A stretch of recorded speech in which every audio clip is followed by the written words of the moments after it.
Baik, mengawali pembelajaran kita di semester genap tahun 2021. Jadi, kita akan mempelajari materi limit fungsi yang sebenarnya pada akhir-akhir semester ganjil itu kita sudah belajar tentang pendahuluan limit fungsi. Oke, jadi hari ini kita akan menyelesaikan limit-limit aljabar, dan ini sudah dikasih catatan ya. Jadi jangan lupa untuk mengingat kembali materi sebelumnya, karena kedua materi tersebut akan sangat digunakan pada materi ini. Jelas begitu, karena kalau tidak digunakan ya tidak mungkin saya ajarkan di semester lalu. Oke, lanjut. Nah, ini ada definisi formal limit. Ini sudah ada di materi sebelumnya ya. Saya tegaskan lagi supaya kalian jangan lupa untuk mencatat ini. Tapi kalau sudah ada di catatan ya, jangan dicatat lagi. Ini juga sudah ada teorema limit. Nah, kenapa saya tegaskan di sini? Karena hari ini kita akan mempelajari bagaimana menyelesaikan limit-limit fungsi aljabar itu dengan menggunakan ini, teorema limit ini. Untuk selanjutnya kita akan lebih banyak mempelajari limit-limit fungsi melalui contoh-contoh berikut. Oke. Harus saya ingatkan dulu bahwa kenapa bentuk soalnya seperti ini, itu tidak banyak penerapan-penerapannya ya, seperti materi persamaan linear sebelumnya. Ya karena memang limit ini punya terapan, tapi jika kalian sudah belajar di materi turunan dan integral. Untuk saat ini kalian harus memperkuat dasar kalian di bagian limit fungsi. Oke, kita akan selesaikan ini satu persatu. Nah, untuk contoh pertama ini cara bacanya limit dari 2 dengan X mendekati 2 itu sama dengan 2. Nah, kenapa seperti ini? Kita menggunakan teorema 1. Kalau fungsinya fungsi konstan, ini kan C. C ini artinya kan konstan. Jadi ketika fungsinya fungsi konstan itu adalah fungsi yang tidak ada variabelnya ya. Ini tidak ada variabelnya. Fungsi yang bernilai konstan. Nah, kalau tidak ada variabelnya seperti ini, maka inilah nilai limitnya. Jadi jawabannya adalah 2. Selanjutnya untuk contoh 2 yaitu koefisien fungsi. Nah, ini menggunakan teorema 2. Nah, perhatikan di depan fx ini ada k. K ini adalah bilangan koefisien. Jadi koefisien ini 3, kita bisa pindahkan di depan tanda limit seperti ini. Nah, lalu kita substitusi x ini dengan 5. Karena kan x ini mendekati 5. Jadi kita ganti ini dengan 5. Lalu kita hilangkan saja tanda limitnya. Oke ya, ini limitnya tidak ada lagi, kemudian x-nya kita ganti dengan 5. Lalu kita operasikan seperti biasa. Jadi 2 kali 5, 10, dikurang 4 itu 6. Nah, 3 kali 6 itu 18. Kita lanjut ke contoh yang ketiga. Untuk contoh yang ketiga, ini adalah pemisahan ya. Jadi kita memisahkan fungsi yang sebelah kiri dan kanan. Jadi ini dibatasi oleh tanda kurung ya biar mudah.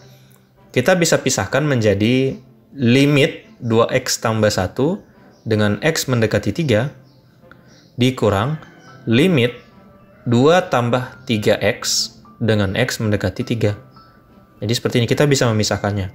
Ini menggunakan teorema 3. Nah, lalu seperti contoh yang sebelumnya, kita ganti x ini dengan 3. Lalu kita operasikan. Ingat ya, perkalian lebih dahulu. 2 kali 3, 6. 6 tambah 1, 7. 2 ditambah 3 kali 3 itu 9. Jadi 2 ditambah 9 itu 11. Nah, akhirnya kita operasikan keduanya, dapatlah negatif 4. Contoh 4 itu sama dengan contoh 3. Bedanya ini adalah perkalian, sehingga menggunakan teorema 4. Tapi ini sama, metode pengerjaannya sama. Ini kalian bisa pelajari sendiri. Kemudian kita lanjut. Oke. Contoh 5 itu pangkat. Jadi pangkat ini, kalau ketemu bentuk soal yang berpangkat seperti ini, kita bisa keluarkan pangkatnya. Seperti ini. Lalu kita cari dulu limit yang ada di dalam sini. Langsung kita ganti x ini dengan 1. Ini menggunakan teorema 6. Ini kan? Lalu 2 kali 1, 2. Tambah 3 itu 5. Lalu 5 pangkat 3 kan? Berarti ini 125. Nah, yang sedikit berbeda adalah contoh ke-6, di mana kita kelihatannya tidak memiliki teorema tunggal yang cocok untuk menyelesaikan fungsi ini. Tetapi, kita bisa memisah-misahkannya menggunakan berbagai macam teorema. Jadi seperti ini. Nah, untuk bagian pertama kita pisahkan dulu. Jadi antara 3 kali X tambah 5 kita pisahkan dengan X tambah 3. Kita pisahkan dengan 2X tambah 1 kuadrat. Kita pisahkan dengan 2. Lalu, kita bisa menggunakan teorema 2 dan 6 untuk mempermudah yang ini. Jadi 3 ini kita letakkan di depan sini.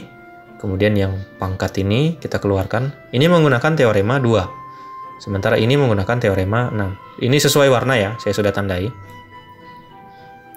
Setelah dibuat seperti ini, ya kita tinggal substitusikan yang ini, lalu kita cari yang ini.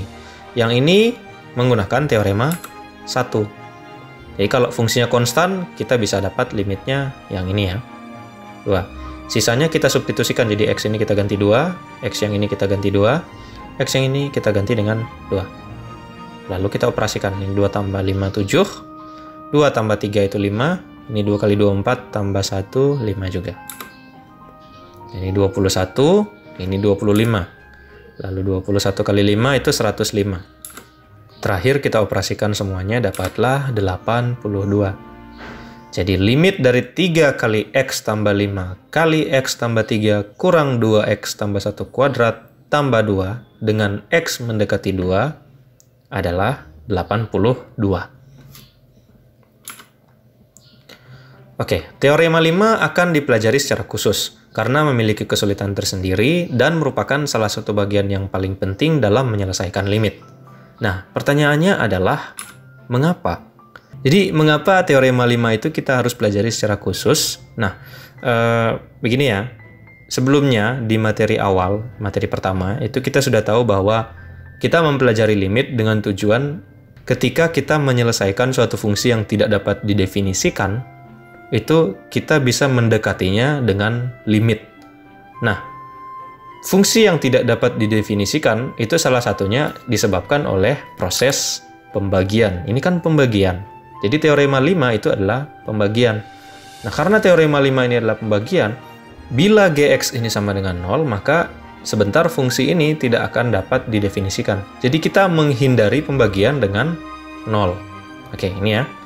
Pembagian dengan 0 itu tidak dapat didefinisikan. Sehingga bila terjadi pembagian dengan 0, kita perlu melakukan modifikasi persamaan. Penjelasan mengenai modifikasi persamaan akan saya jelaskan melalui contoh-contoh berikut ini. Jadi ada 3 contoh yang akan kita selesaikan untuk mengetahui seperti apa melakukan modifikasi persamaan pada limit. Oke, kita lanjut. Kita selesaikan dulu contoh yang pertama. Oke, ini contoh pertama. Ini saya warnai nanti sebentar. Nah, pertama adalah karena melibatkan pembagian, periksa apakah penyebut X tambah 3 sama dengan 0 bila X bernilai negatif 3. Jadi apakah ini akan menjadi 0 kalau X-nya negatif 3? Jadi kita periksa saja dengan mensubstitusi. Kita ganti X ini dengan negatif 3. Nah ternyata setelah kita jumlahkan negatif 3 tambah 3 itu 0. Berarti ini adalah pembagian dengan 0. Sehingga fungsi ini pada dasarnya tidak dapat didefinisikan. Nah langkah selanjutnya karena penyebutnya 0 maka kita lakukan modifikasi persamaan. Oke, jadi seperti ini ya. Kita periksa dulu apakah yang bisa kita modifikasi adalah pembilang atau penyebut. Jadi biasanya yang kita modifikasi itu adalah yang derajatnya lebih dari 1. Jadi apa itu derajat? Itu kita sudah belajar di video sebelumnya ya, tentang derajat suatu fungsi, suatu polinom. Jadi kita sudah belajar. Nah, di sini kita lihat bahwa pembilang memiliki derajat 2. Jadi ini kita bisa modifikasi jadi seperti ini. Bagaimana cara melakukan modifikasi ini? Ya, ini cara lengkapnya ada di video sebelumnya, video yang ini ya. Nah, jadi saya tidak jelaskan lagi karena akan memperpanjang durasi di video ini. Cara lengkapnya kalian bisa kembali mempelajarinya di video tersebut atau melihatnya di catatan kalian. Lalu selanjutnya adalah kita membagi yang sama. Ini sudah saya warnai. Ini karena ini sama jadi saya warnai. Jadi prinsipnya seperti ini. Coba lihat. Misalkan 20 bagi 5. Kalian sudah tahu bahwa 20 bagi 5 itu adalah 4. Tetapi 20 ini kita bisa tulis dalam 4 kali 5. Kan? Jadi ini 20 per 5 berarti jadi 4 kali 5 per 5. Nah 5 ini kan sama. Nah, seperti ini sama. Jadi kita bisa bagi 5 bagi 5 itu 1. Sehingga sini tinggal 4 dikali 1. Hasilnya 4 juga. Nah, berarti tidak masalah kalau kita membahagi ini, sehingga hasilnya adalah 1. Ini kan? Jadi ini 1, menyisakan yang ini. Lalu perkalian dengan 1 itu ya tetap fungsi yang ini ya, X kurang 2. Jadi kita abaikan saja satunya. Lalu kita ganti X ini dengan negatif 3. Nah, ini limitnya hilang, jadi ini X ini kita ganti dengan negatif 3. Hasilnya adalah negatif 5. Jadi kesimpulannya, limit dari X kuadrat tambah X kurang 6 per X tambah 3 dengan X mendekati negatif 3 adalah negatif 5. Oke, contoh selanjutnya. Seperti contoh pertama, kita memeriksa dulu apakah penyebutnya ini sama dengan 0. Dan ternyata setelah kita periksa, penyebutnya tidak 0. Karena kan kalau kita ganti X dengan 3, hasilnya adalah 5, bukan 0. Karena dia tidak 0, jadi fungsi ini kita tidak perlu modifikasi. Kita tinggal substitusi. Jadi X ini kita ganti dengan 3. Ini kan 3, jadi kita ganti semuanya dengan 3, lalu kita operasikan seperti biasa. 3 pangkat 2, 9 dikurang 1 itu 8. 3 tambah 2 itu 5, jadi hasilnya adalah 8 per 5. Sehingga kesimpulannya, limit X kuadrat kurang 1 per X tambah 2, di mana X mendekati 3, itu sama dengan 8 per 5. Oke, kita lanjut ke contoh yang terakhir. Nah, kita periksa dulu bagian bawah ini penyebutnya. Apakah ini sama dengan 0 atau tidak? Oke, setelah kita periksa, ternyata sama dengan 0. Ini kan 25, dikali negatif 2, itu negatif 50. Ditambah 12 kali 5, itu 60 ya. Jadi, negatif 50 tambah 60 itu positif 10. 10 kurang 10 itu dapat 0. Jadi, penyebutnya ini 0. Nah, berarti kita mengikuti contoh 1, bukan contoh yang kedua ya. Karena penyebutnya 0. Lalu kita lakukan modifikasi sama seperti contoh pertama. Bedanya yang kita modifikasi di sini adalah penyebutnya. Karena pembilangnya itu hanya berderajat 1, sementara penyebutnya itu berderajat lebih dari 1. Jadi ini kita bisa modifikasi. Oke, lalu yang sama kita bagi. Ini menghasilkan 1 kan? Nah, lalu di sini menyisakan negatif 2 kali X kurang 1 yang ini. Lalu X ini kita ganti dengan 5. Lalu 5 kurang 1 itu 4. Negatif 2 kali 4 yang ini dapat negatif 8 ya. Jadi 1 per negatif 8. Lalu penulisannya kita rubah jadi seperti ini. Sehingga kesimpulannya, limit X kurang 5 per negatif 2X kuadrat tambah 12X kurang 10 dengan X mendekati 5 sama dengan negatif 1/8. Jadi kalian harus belajar cara membaca limit seperti ini. Oke, kita lanjut. Yang terakhir adalah membandingkan dengan materi sebelumnya. Sebelumnya, kalian sudah diberi tugas untuk menyelesaikan limit secara intuitif, yaitu dengan mencoba bernalar kira-kira berapa ketika X mendekati 1, fx-nya berapa, dan ternyata itu jawabannya adalah 2 yang ini kan. Nah, itu menggunakan kalkulator. Nah, kalau secara intuitif itu kita bisa dapat jawabannya adalah 2. Tapi bagaimana kalau misalnya kita lakukan modifikasi persamaan? Oke, perhatikan ya. Oke, ini saya tulis lagi yang tadi ya. Lalu kita coba lakukan modifikasi persamaan. Dengan modifikasi persamaan, kita juga dapat jawaban yang sama, yaitu 2. Nah, jadi mulai sekarang kita tidak lagi melakukan pendekatan secara intuitif seperti ini, tapi melakukan modifikasi persamaan.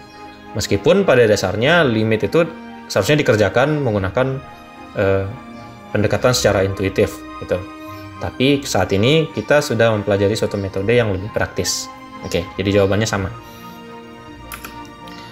Baik, demikian materi hari ini. Di pertemuan selanjutnya kita akan mempelajari limit-limit fungsi aljabar juga, tetapi dengan bentuk-bentuk yang sedikit lebih kompleks dari yang sekarang. Terima kasih. Selamat belajar dan tetap jaga kesehatan.